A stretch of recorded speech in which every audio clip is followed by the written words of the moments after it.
म सागर Karki hotel school नेपालमा तपाईहरुलाई स्वागत छ। आज हामी यस भिडियोमा चाहिँ प्रॉफिट एन्ड लस भनेको के हो भन्ने सिम्पल कुरालाई नै यहाँ देखाउन खोजिरहेको छु। यो प्रॉफिट एन्ड लस भन्ने कुरा चाहिँ हामीले डे टु डे लाइफमा युज गर्ने कुरा हो। यसको पनि केही फर्मुलाहरु छन् हैन, त्यो हेरौँ हामीले यहाँ। प्रॉफिट भनेको के हो? प्रॉफिट भनेको सिम्पली नाफा हो, लस भनेको नोक्सान।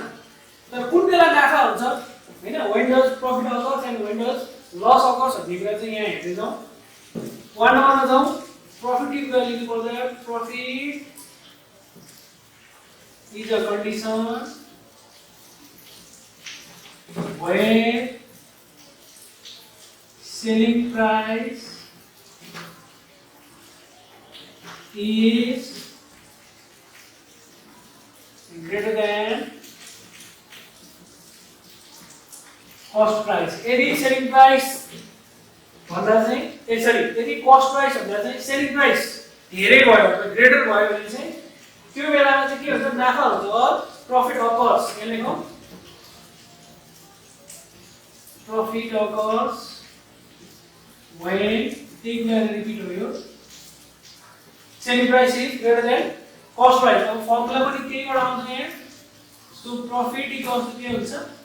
selling price minus cost price हुन्छ। एउटा एक्जाम्पल पनि लिएर हेरौँ।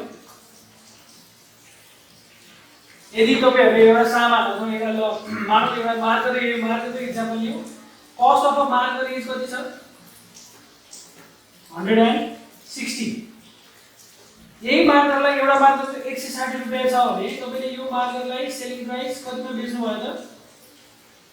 200 मा बेच्नु भयो भने यहाँ के छ? सेलिङ प्राइस चाहिँ कस्ट प्राइस भन्दा ठुलो भयो। सो यहाँ तपाईलाई नाफा भयो। 160 मा किनेर तपाईले 200 मा बेच्नु भनेको अर्थ त्यहाँ तपाईलाई नाफा भयो। कति रुपैयाँ नाफा भयो त भन्दाखेरि profit equals to formula use गरौँ, selling price minus cost price. खासै यसको लागि फर्मुला युज गर्नु पर्दैन, त्यही पनि फर्मुला राखेर हेर्दाखेरि के हुन्छ यहाँ?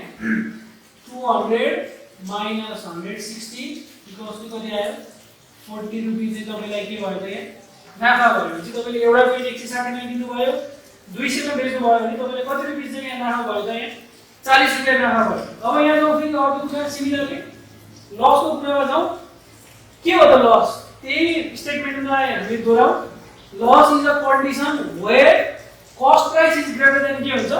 Selling price. यहाँ लेखौँ, loss occurs when cost price is greater than के हुन्छ? Selling price. यो भनेर तपाईलाई घाटा हुनु हो। एउटा एक्जाम्पल लियौ अथवा यसैबाट एउटा फर्मुला डिराइभ गर्नु के हुन्छ? Loss equals to selling price cost price minus selling price. यो चाहिँ के हुन्छ यहाँ? हाम्रो फर्मुला हुन्छ। एउटा एक्जाम्पल लिएर हेरौँ यहाँ। एक्जाम्पल तपाईले यही मार्केटको कुरा लियौ। यो मार्केट तपाईले कतिमा किन्नु भयो त? 160 रुपैयाँमा किन्नु भएको थियो। चाहिँ cost price equals to rupees 160।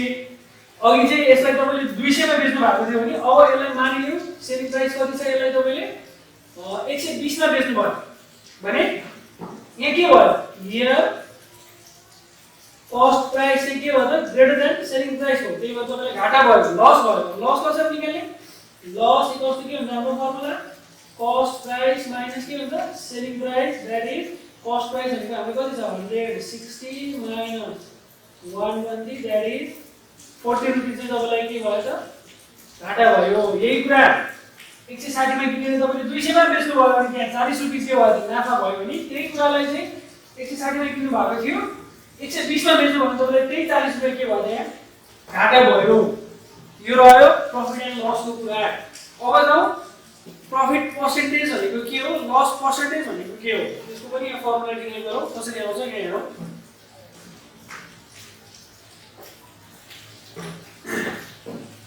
यो फर्मुलालाई यता साइडमा लेखौँ हामीले।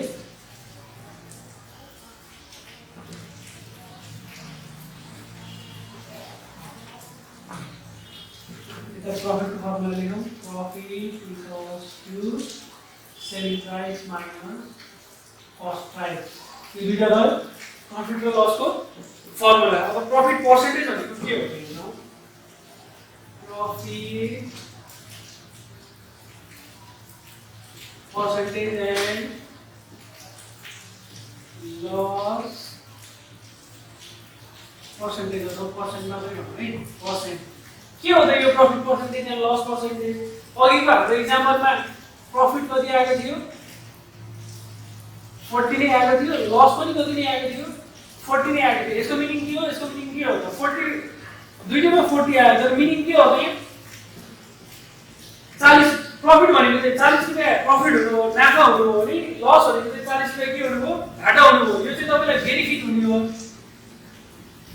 यो चाहिँ के भयो भने लस अब जाऊ लस सरी प्रफिट पर्सेन्टेज जाऊ प्रफिट पर्सेन्टेज भनेको चाहिँ के हो भन्दाखेरि प्रफिट पर्सेन्टेज चाहिँ के डिनोट गर्छ profit percentage denotes what percentage of cost price is gained profit percentage चाहिँ के भन्छ हामीलाई कस्ट प्राइस को कति पर्सेन्टेज चाहिँ हामीले गेन गरेको छ प्रफिट गरे भन्ने कुरा चाहिँ के डिसाइड गर्छ यहाँ प्रफिट पर्सेन्टेज फर एक्जाम्पल अघि हामीले प्रफिट 40 थियो तर यो रुपीसमा थियो पर्सेन्टेजमा थिएन अब यो 40 भनेको चाहिँ हाम्रो कस्ट प्राइस को कति पर्सेन्टेज हो भन्नु नै के हो त यहाँ प्रफिट पर्सेन्टेज त्यो कुरा हामी यहाँ गर्दै जान्छौँ अर्को कुरा जाउँ यहाँ लस पर्सेन्टेज भनेको के हुन्छ लस पर्सेन्टेज पनि सेम हो लस पर्सेन्टेज चाहिँ के डिनोट गर्छ denotes what percentage of cost price is loss भन्ने कुरा चाहिँ के हुन्छ loss price sorry loss percentage चाहिँ डिनोट गर्छ अब यहाँ अघिको के थियो हाम्रो लस 40 रुपैयाँ थियो यो रुपैयाँमा थियो अब हामीले यसलाई पर्सेन्टेजमा कन्भर्ट गर्नु पर्यो त्यो कसरी गरेको फर्मुलामा एकछिनमा लेख्छु तर त्यो लस पर्सेन्टेजले के डिनोट गर्छ त भन्दा यो 40 रुपैयाँ भनेको चाहिँ कस्ट प्राइसको कति पर्सेन्टेज हो त हाम्रो कस्ट प्राइस अघि कति थियो रुपीज 160 थियो दुईटै केसको लागि हैन अनि लसको लागि प्रफिटको लागि हाम्रो सेलिङ प्राइस कति थियो 200 थियो लसको लागि कति थियो 140 थियो दुईटैमा 40 रुपैयाँ एउटामा प्रफिट भयो एउटामा लस भयो अब त्यो कति पर्सेन्ट अफ कस्ट प्राइस हो त 40 रुपैयाँ प्रफिट भनेको चाहिँ कति पर्सेन्टेज अफ कस्ट प्राइस हो लस 40 रुपैयाँ भन्नु गर्दा कति पर्सेन्टेज अफ कस्ट प्राइस हो भनेको चाहिँ हामी यहाँ निकाल्छौँ अनि एउटा कुरा तपाईले के नोटिस गर्नुभयो भन्दाखेरि यहाँ profit percentage was yeah loss percentage was both is calculated in CP दुईटै चाहिँ केमा क्याल्कुलेटेड हुन्छ always calculated in cost price not in selling price अब त्यो फर्मुला निकाल्दै छौं हामीले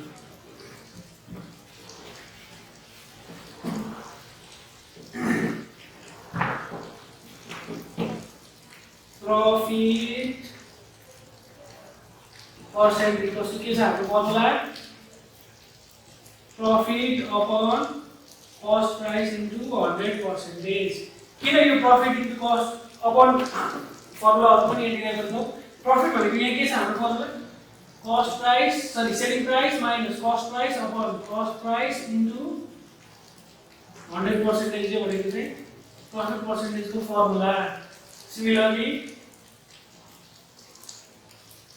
loss percentage भनेको चाहिँ यहाँ माथि loss upon cost price into 100% ले जाऊँ LP equals to loss भनेको के छ हाम्रो formula cost price minus selling price upon cost price into 100% यो रह्यो हाम्रो दुईटा फर्मुला अब हामीले प्रॉफिट को अपन कॉस्ट प्राइस चाहिँ किन लिएको लस को अपन कॉस्ट प्राइस चाहिँ किन लिएको भन्दा अघिको डेफिनेसनमा हामीले चाहिँ फेरि हेर्दा के भन्दाखेरि प्रॉफिट पर्सेन्टले के डिनोट गर्छ भन्दाखेरि कॉस्ट प्राइस को कति पर्सेन्टेज हो भन्ने डिनोट गर्छ त्यही भएर अपनमा के लेख्नु टोटल हाम्रो कॉस्ट प्राइसमा जाने भयो त्यही भएर तपाईले के लेख्नु कॉस्ट प्राइस माथि प्रॉफिट तल सिमिलरली लस पर्सेन्टेज आउँछ लस पर्सेन्टेजले के डिनोट गर्छ त भन्दाखेरि what percentage of cost price is loss भन्ने कुरा डिनोट गर्ने भएको भएर लस अपन कॉस्ट प्राइस गरेको नि अब इन्टु 100 इन्टु 100% चाहिँ तपाईहरुलाई थाहा छ पर्सेन्टेजमा कन्भर्ट गर्दाखेरि इन्टु 100 गरिन्छ पर्सेन्टेजलाई इलिमिनेसन गर्दाखेरि डिवाइड बाइ 100 गरिन्छ अब अघिको एक्जाम्पललाई हामीले यहाँ लिएर हेरौँ अघि हाम्रो कति थियो यहाँ कॉस्ट प्राइस थियो 160 हो अनि फर्स्ट केसमा के थियो हाम्रो केस फर्स्ट थियो प्रॉफिट इक्वल्स टु 40 थियो केस सेकेन्ड थियो लस को केस थियो यहाँ लस इक्वल्स टु लस पनि कति थियो 40 नै थियो अब 40 त यो अमाउन्ट नभयो रुपीसमा भयो कस्ट सरी प्रॉफिट कति भयो रुपीस 40 यहाँ कति भयो रुपीस लस कति भयो रुपीस 40 तर what percentage of cost price को कति पर्सेन्टेज त हामीले प्रफिट भयो त यहाँ पनि कस्ट प्राइस को कति पर्सेन्टेज त हामीलाई लस भयो त भनेको हामी यहाँ निकाल्छौं त्यो चाहिँ के डिनोट गर्छ प्रफिट पर्सेन्टेजले अब यहाँ प्रफिट पर्सेन्टेजको फर्मुला राखौं प्रफिट पर्सेन्टेज इक्वल्स टु के छ हाम्रो यहाँ माथिको formula profit upon CP into 100%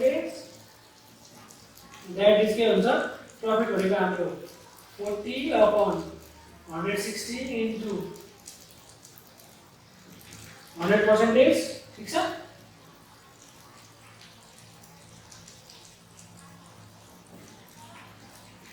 0 0 cancel 4 4 जा 4 25 जान्छ 25% चाहिँ के भयो हाम्रो प्रफिट भयो अब यो 25% चाहिँ केमा क्याल्कुलेट हुन्छ भन्दाखेरि कस्ट प्राइसमै हुन्छ किन यो भनेको चाहिँ 25% अफ के हुन्छ कस्ट प्राइस हामीले भने जस्तो प्रफिट पर्सेन्टेजले के डिनोट गर्छ त what percentage of cost price भन्ने कुरा डिनोट गर्छ सो अर्को कुरा के पनि बुझौं profit percentage and loss percentage is always calculated on के हुन्छ कस्ट प्राइस यहाँ लेखौं अलवेज